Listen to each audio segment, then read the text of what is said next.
everyone. Welcome. So I'm bringing you today the most special guest who has saved me from the clenches of slipping down tubes of despair and the results of having no boundaries. And I called her because I'm leading a sacred Shakti sisterhood. And in October, the Shakti, the kind of feminine energy we're working with, is this Shakti that people are usually very afraid of. She's Kali, and Kali is fierce, but she's the liberator. She's considered fierce love that liberates us from what binds us, from what holds us back. So in Western culture, women in general, actually everyone, is afraid of this fierce feminine energy that says, that's not okay, stop it. And I know I grew up completely unaware that it was even a possibility. And then when I saw it, afraid of it, because usually it wasn't expressed in a healthy way. And so we're cultivating the healthy form. I asked Terri if she would come and talk about it, and discovered that she right now is getting ready in September to lead a free boundary boot camp. So instead of keeping her just for the Sacred Shakti Sisterhood, I want everyone to hear this, because this will indeed save your life. It has saved my life many times already, because it's a skill to learn and I'm still practicing. So Terri, thank you for coming to talk with us. Oh, thank you for having me. So I want to start, Terri, we'll talk about our personal things in a bit, but I want to dive right in and just get the vocabulary correct, so that not correct, but meaning that we're all on the same page. When we say boundaries, what are you talking about? Well, the simplest, there's a simple definition, and then I'll get into the types of boundaries, but Brene Brown has a really beautiful, simple definition where she talks about having clear boundaries is letting the people in your life know what is okay with you and what is not okay with you. That's pretty simple. Now, I'm not saying it's easy to do, but the concept itself is very simple.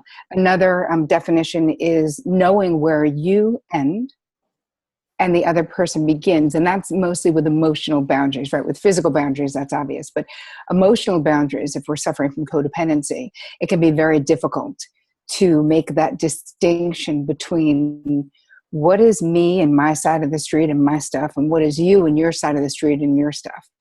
And boundaries are really the things that keep us safe in life. And they also create expansion and possibility. So there's so many different things that they do. Do you want to get into the sort of the types of boundaries? Or? I do, but I just want to say something first, because y'all, this is a real conversation. So Terri is not only a good friend, she really has helped me so much in the deepest part of places that I struggled. And when you said knowing to be able to say what's okay and not okay for you, I just want to out myself, so that if any of you listening have ever had this experience, I realized when I first heard Terri say that to me, I didn't even know what was okay for me and not okay for me. Like, my question always was, is that okay? Is that okay? Mm. In other words, my frame of reference was outside of me, trying to figure out what's okay for you. Is that okay for you? Like, if I sneeze, is that okay for you? Because I'm not, like, even to that point.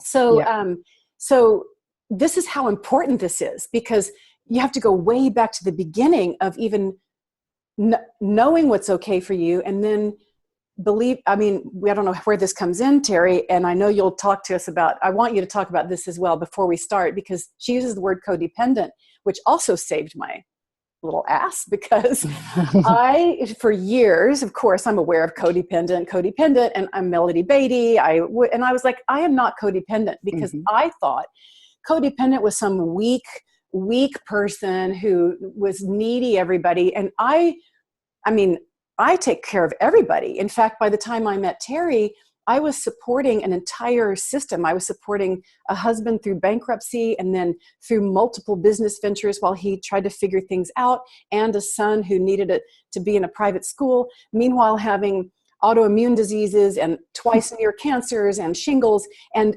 and still thinking I just needed to do more. Yeah. And so I thought that that was not codependent. So please enlighten us, because this could save someone's life as well. Yep. The thing that's it is a great place to start though, Deb, because I feel like there is so much with your posse and my crew as well, that I actually had to create a new name. I actually made up a name, high functioning codependency, because I also was this crazy overfunctioner, overgiver, overdoer until I got cancer. And you know what I mean? So listen, you teach what you most needed to learn, correct? But my crew are these very successful women who are getting it all done. Yes, let's be honest, getting it all done at the expense of themselves. Well, sure. But that's different than the 1985 version that Deb was just describing in the Melody Beatty, codependent no more phase, where it seemed like every one of those women that she would write about were involved with an alcoholic or a heroin addict. And it always seemed to be codependency around addiction. And what I kept seeing over and over again in my 20 years of being a licensed psychotherapist in my practice was these women who did not fit that bill, that description, but they were still suffering, as I had been, as you had been, from codependency. It was just a different kind and harder to spot, because we have this capacity to keep all these balls in the air at the same time, again, at the expense of our health. How many people, autoimmune disorders, cancer, as you said, shingles, there's all these things that come, fibromyalgia, chronic fatigue. These are all the things and more that I've seen in my practice over the years, because there's something about our demographic who's drawn to our work that it's just a never say die type of gal. I will just keep going. I can do one more. I can keep doing this. The thing is, the option, when you realize that your commitment, your loyalty to someone else's bad choices, their outcomes, their emotions, their feelings, right? That really isn't your side of the street. And it was so terrifying in my younger life through, a zillion years of therapy and working through this, of even considering that I couldn't work my way out of something, even if it was someone else got themselves into it, whether it was one of my sisters, my parents, whoever, it didn't matter. It was always on me and my family. I was the hero child. Even though I was the youngest, I was the designated oldest. There's all these different reasons, you guys, that we end up doing what we do. Any kind of a chaotic family system, a too strict system, a system with abuse, a system with addiction, a system with expecting perfection. So then we end up with this perfectionist complex that is so detrimental to the quality of your life. Clearly, if you are a perfectionist, trust me, it is not fatal, but the reality is you will not enjoy your life, because there will always be something wrong, because we're human beings. Right. So anyway, back to what the point you were making, Deb, is that boundaries are a really important central aspect of being cured of this high functioning codependency, or the disease to please, which is this great phrase that this beautiful PhD who is now passed, her name is Dr. Harriet Breaker, coined. She wrote a book called Curing the People-Pleasing Syndrome. But in it, she used the phrase, the disease to please, which I just was like, yes, I understand this. I see this in my practice all the time. And again, don't be fooled by the fact that you could have the disease to please and you could be a CEO in a bank or at Morgan Stanley, right? I have women who are ballers, they're making millions of dollars, and they're still having this internal struggle around what is theirs and what is someone else's. And you'll never have internal peace until you figure it out. Right. Okay, so then let's talk about the kinds of boundaries there are. I mean, here's what I want, Terri, is I want my women who I know are out there just like you and I, over functioning, but still struggling. I want them to know the basics so that they can know what they can learn in the boot camp. Yes. Well, we're doing the challenge, which starts next week. That's okay. And then the boot camp, the course itself, is at the end of the month for anyone who wants to do it. But in the meantime, there's all this free stuff before that. So, great. So let's talk about, just to get clear about the areas where we have boundaries. So we have material boundaries, right? So this is like your stuff. So, you know, do you lend your stuff? Do you lend money? Do you not? Cars, clothes, food, that type of thing. Because some people, listen, you guys, we're very specific about our boundaries. And there's nothing wrong with that, right? But we are, because you know, people who are specific about material boundaries, you have a friend who keeps their car pristine, correct? Right. You have a friend whose car is like a toxic dump site, correct? Right. Yeah. And neither one of those people is wrong. It's simply a preference.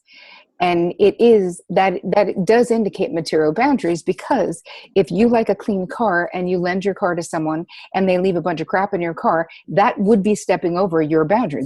You would feel violated by that experience. The person who has a toxic dump as a car would not. So our boundaries are very personalized as well. So we'll go through that. We have physical boundaries. Let's just think of cultures and countries, right? You go to Spain and people you don't even know kiss you on the cheek twice. You know, they are right in your physical space. You go to Norway, people are like, hello, as far away from you as they could possibly be. Nobody is just spontaneously hugging you. Though that is cultural. And then there's more than that, not just your culture. Then you have your own personal boundary preferences around space, privacy, your body.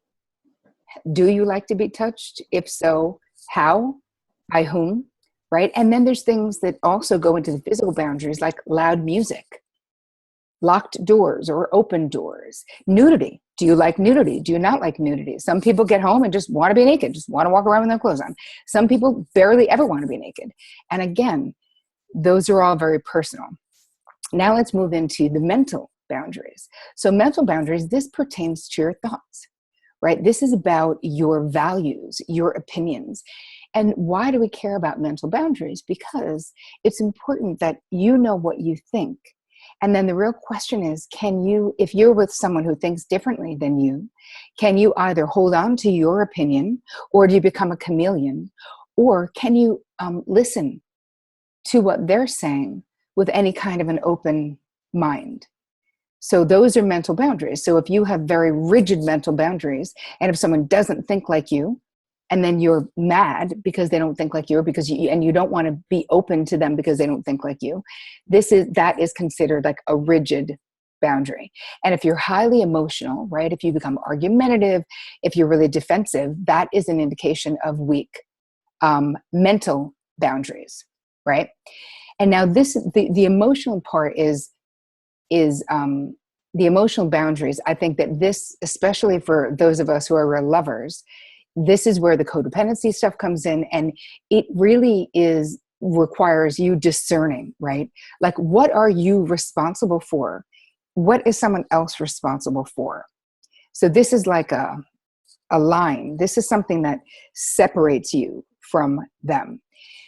So if you have healthy boundaries, right, in the emotional way, you can talk to someone, they could be telling you a problem, and you won't feel compelled to spontaneously give them advice they didn't ask for.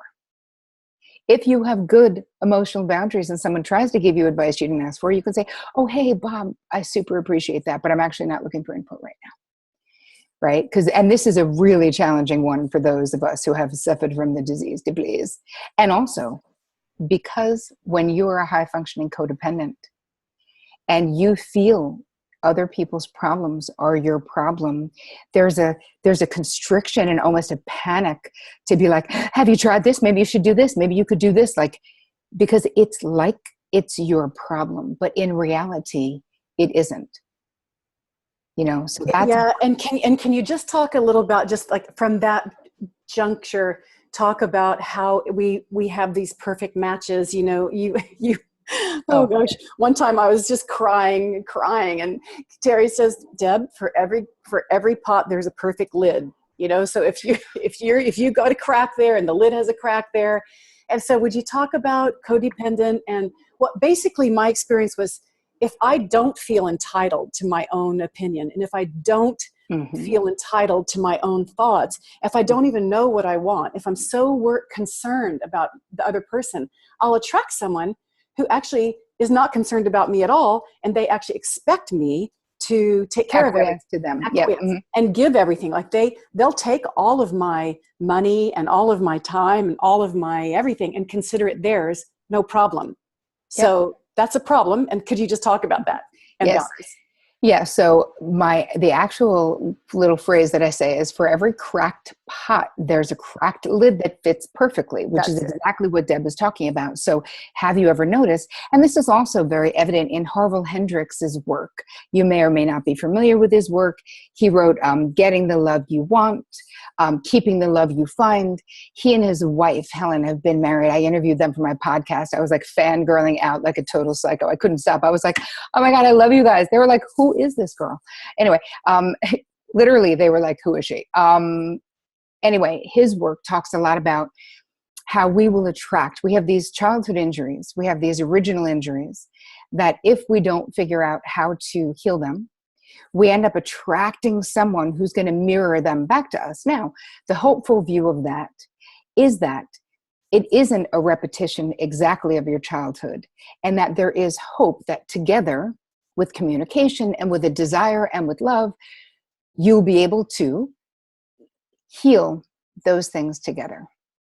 I find that it's much more likely that you will find yourself in a relationship that will add value to your life and that will heal rather than re-injure if you've done a bunch of your own boundary work prior to, or even doing it when you're in a relationship.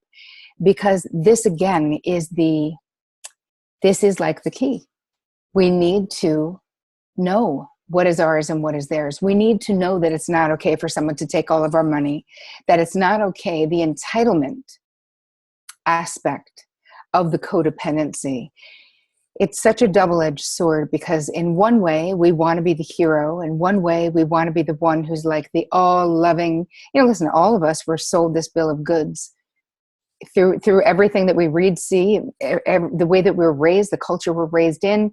Women, to be feminine, you're all giving and all loving. You'll happily give up the last piece of pie you've been dreaming about all day to your child who's looking up at you with big eyes, right? Like, this is what they say is feminine, or what we should be. And the reality is that if you do not take care of yourself and try to negotiate for your needs, at least let your preferences be known. And it's very important to go back to the being able to say no is one portion. Being able to accept other people's no is another part of it. And so your job has to be you. When you get your boundaries clear, first of all, a lot of the reasons why people don't do it is because of fear. Like, what will happen? What if the people don't stand up in my life? What if the people don't care enough? What if they're just like, look, if you're not going to give me all your money or do all these things for me, then I don't want to do it. But the thing is, if that's true, it's absolutely something you need to know. It is. So the two things we didn't talk about, Deb, though, which I want to just quickly, is sexual boundaries, because Me Too is happening so hardcore right now. And thank God there's something being revealed about that. Your sexual boundaries, which, include sexual preferences, what you like, what you don't like, the way that you want to be touched. And I find that for so many women in my therapy practice, my groups, my courses, it is so hard to be truthful about that, because then we have all the whole other layer of what we were taught about, good girls don't have sex, you know what I mean? So how would I have a preference? Because then that means I'm not good, Right. But that is a boundary there too. And then we have spiritual boundaries, which I kind of feel like they fall into sort of the mental boundaries, but it's, your beliefs, your own belief system, giving yourself permission to have it, even if nobody understands it, but giving yourself permission to go up against other people's and not feeling compelled. One really important thing about boundaries and about your beliefs is remembering this beautiful little piece of wisdom that Deepak Chopra gave me 15 years ago on something I was at, Vic and I were at. And he just said, I can't do it in his funny accent, but Betty, remember, you never have to convince anyone of anything. And when I really took that to heart and realized how much of my life I was spending with these bad boundaries, Yeah. trying to be like, is it okay? Is what I'm doing okay? Do you approve? Let me tell you why it's so good of what I'm doing. Do you think it's good? Is it good? Is it good? It's just so fucking exhausting. And that changed my life. That was probably, I don't even know, maybe 18 years ago. And I got really dialed into, am I trying to convince this person? Because here's the thing. The moment I realized I don't have to convince anyone of shit, Right. like I don't. If I believe it, if it's what I'm choosing for me, and I just got so into people being like, well, I don't know about that. I was like, you know what's funny? I don't fucking care. Like, I don't have to care what you know, what you think. It's my mother effing life. I believe it. I am dedicated to it. And you know what? As my mother would say, she had this on her refrigerator. She still does for like 50 years. It was from an anonymous parent. I promise not to take credit for your accomplishments if you promise not to blame me for your failures. And my whole thing is, you know what? I don't need to care what you think if I'm not coming to you for counsel, because it's my life. And maybe this is the journey I need to take. And maybe this is the quote unquote, what you would think is a mistake. Right. This is my path. Right. Maybe this is what I need to learn. Anyway, I feel like I went off course, but you get the point. No, well, the thing about it is that kind of boundary, the boundaries you've helped me with certainly have helped me in relationships, and then helped me come back to my own knowing, like, wait a minute, it's okay that I have this feeling and I can say it. I mean, I know that may seem crazy to people. Like you said, someone who can be powerful in the world, but not powerful there. That helped me in my relationships. But this exact boundary has helped me do my work, because especially in the age of social media, before social media, it was even then difficult, but now to even make a post, you cannot, I can't be sure that it's okay with everybody. Nope. No way. In fact, it's not going to be. Probably if I'm doing my job, it's not going to be okay with everybody. Yes. So that requires boundaries too. Yep. So you were going to tell, I think I was going to ask you about the three, like the way you can tell if you have healthy, the names that you give them, so we can understand where we sit. Yes. Yep. So basically these are boundary sort of categories. So the way that, and I'll give you examples so that you guys can see like what these boundary style categories is, something just so that you can go, okay, so I fall into this category. So there's 3 different types.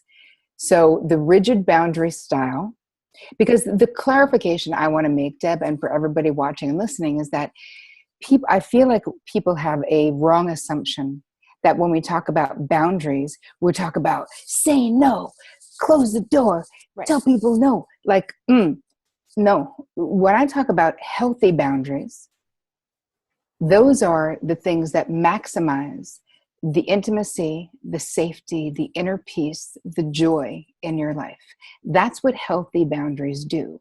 Disordered boundaries, whether they are rigid as hell or whether they're porous, which is like flimsy as hell, those are both disordered boundaries. So I feel like, especially with women, there tends to be a feeling of like, oh, am I getting run over by someone's boundaries? Well, there's people who they isolate themselves, so they're moving out, and that's a more rigid boundary. They cut people off. They have a conflict with someone, and they're like, bye, you're out of my life. Those are having rigid boundaries. But both of these categories, I'm going to go through. If you have this, you might basically a couple of things so that you guys can have an idea of it, but understanding that either one of those things, these are disordered, dysfunctional, unhealthy boundaries if they're too extreme. And we all will have some areas where we might be rigid, some areas where we might be more porous, and some areas where we might be very healthy, right? So part of it is the more you know, the more you can change what isn't working in your life around boundaries. So let's start with rigid boundaries. So you might avoid intimacy in close relationships. So again, the rigid boundaries, that intimacy could be scary, right? You dislike or simply don't ask for help. Whoa. You only have a few close friends. You're protective of your personal information, bordering on being secretive or kind of paranoid at times. You may seem detached even in romantic relationships, like there's a separation between you and the people in your life. And you keep others at a distance to avoid being vulnerable and the possibility of rejection. So those are rigid boundary examples. The next is porous boundary style. So this is someone who tends to overshare personal information, right? Too much too soon, suffering from the disease to please.